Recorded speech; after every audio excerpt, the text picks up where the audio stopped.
What is up, you guys? It's your girl Kayla, aka Pineapple Mommy, and we are back with another video. Alright, so as y'all can tell from the title of this video, I do have some unfortunate news. My IUI is canceled for this month, and it was not an easy decision. By any means. You already know last week my concern was that things weren't coming together. Everything was coming together, but I was on a race to get my paperwork and everything in time to get the last of my donors' vials. That was my biggest worry. What I didn't know was going to be an issue was my body would choose this cycle to basically be stupid.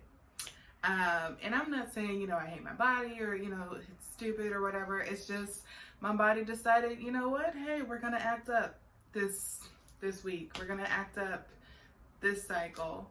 So what ended up happening is I have a cyst or had a cyst that ruptured, and if you guys remember, that happened earlier this summer, I believe. It's not my first time having a cyst. It's hopefully gonna be my last, but probably not gonna be my last. And it also makes me wonder if I do develop cysts like this, is that the difference between PCOS versus endometriosis? I thought that was the difference. And it makes me wonder, okay, should my diagnosis have been polycystic ovarian syndrome? Or should it really be endometriosis that I was diagnosed with? But either way, I had a cyst, we didn't know about it, and it ruptured this week. So while that is finishing out and clearing out, I've still been tracking my temperature and my ovulation because I still wanted to keep track and see if my body was going to do what it needed to do.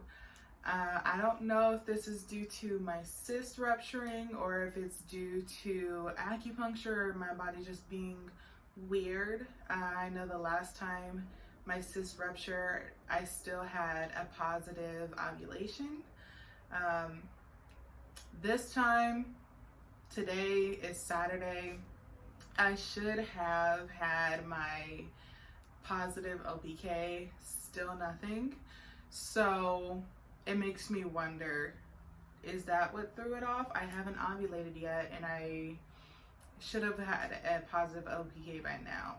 The other thing I wonder is with acupuncture this past week, because my period ended, my acupuncturist reset my hormones to ensure that the bleeding stopped and ensure that my body is able to capture all the nutrients it needs. And I was supposed to eat a very specific diet this week.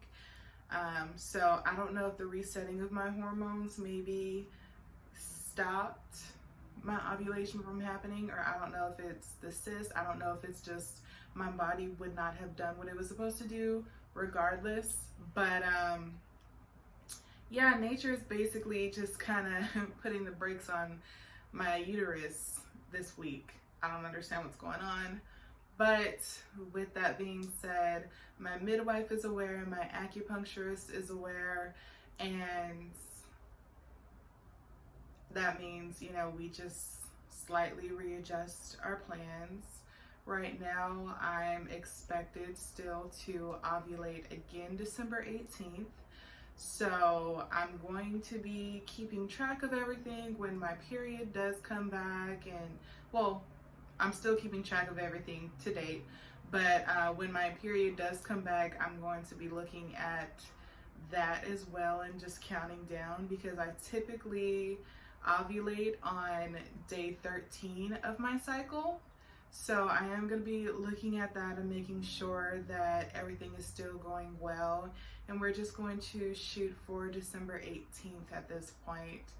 I'm going to be real with y'all. I am very, very disappointed, and I was thinking about going off the grid just for a little bit to gather myself, because I've been under a lot of stress and it feels like the clock has been ticking, and now it goes from the clock is ticking, like we're finally here, I'm excited, I had so much planned out, to all right, we gotta postpone it.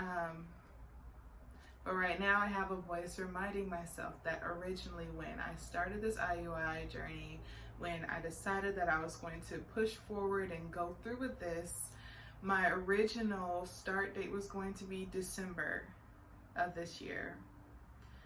I moved it up to October because that's what my doctor and I kind of, or my former reproductive endocrinologist and I kind of landed on for our compromise.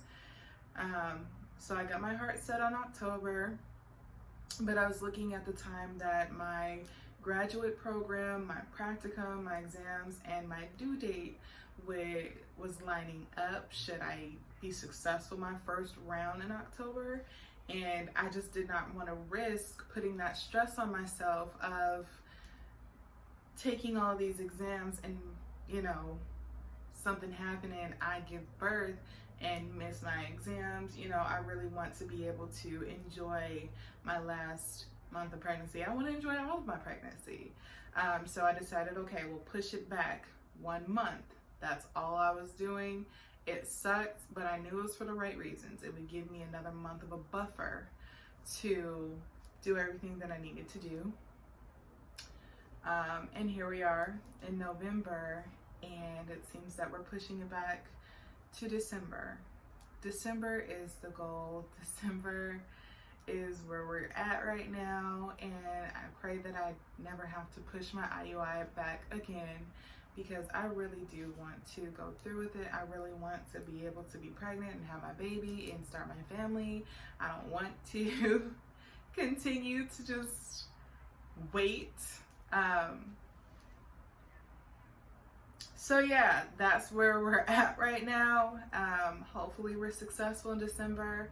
I did have some videos planned, around 2-week waits and everything else.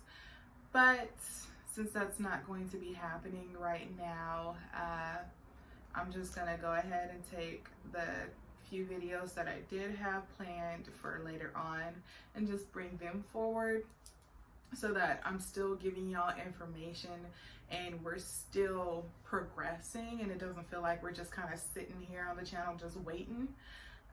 So yeah, we're still gonna be moving forward. I just wanted to be transparent with you guys. I know I like to keep, things positive, but I also like to be honest with y'all. So I am okay with the decision now.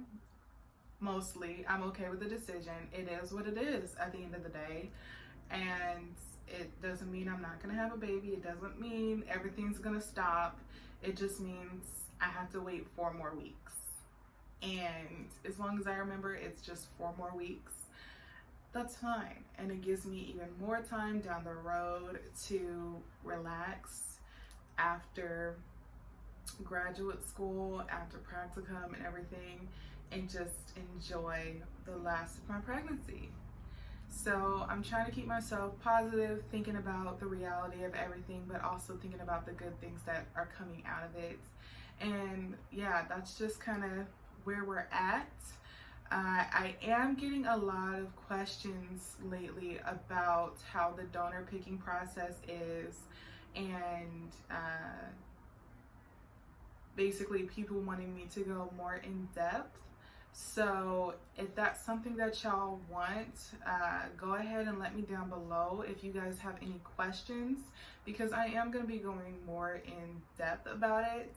I do want to be able to provide information, not just for, SMBCs, but for other people who may be looking into using a donor, whether it's using a donor egg, using donor sperm, using a partner's sperm, partner's egg, whatever it is. I want to be able to go in depth, because a lot of this information is information that we just don't grow up having. They don't teach this in sex ed. They don't teach this to us in some adult classes or whatever. And so a lot of times we don't know where to start. And that's what a lot of people are telling me lately, is that they are so interested, but they just don't know where to start. And they want to start their families. So I am going to be going more in depth with you guys. I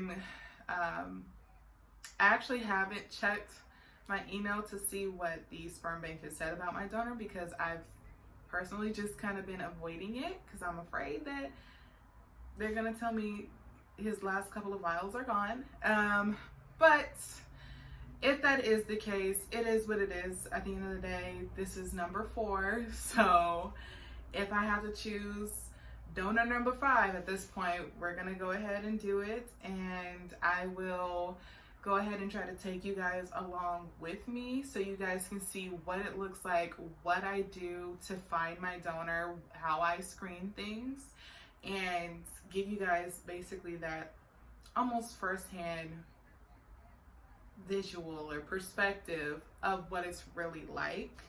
And yeah, so if that's something that you're interested in, or if there's something else related that you guys are interested in that I have not talked about, or maybe I've talked about it but you still have more questions, or I just did not go far enough in depth for you, let me know, please, because I would love to be able to do that. I love research. I love sharing information. So if that's something that I can do for y'all, please let me know in the comment box down below. And yeah, I'll make a video for you guys. If I can't answer it right then and there, I'll go ahead and try to make a more in-depth video just breaking things down, because yeah, who's gonna teach us if we don't learn for ourselves? So that is all that I have for you guys today. I know several of y'all have said that you're having your transfers and your IUIs and everything these past 2 weeks. So I just wish nothing but luck and good vibes and baby dust towards you all. And hopefully 2021 will be the year that we're welcoming babies in our arms. And yeah, don't forget to hit that like button, y'all. Hit that subscribe button. Hit that notification bell so you're notified every Sunday when I upload. And I will see you guys next week.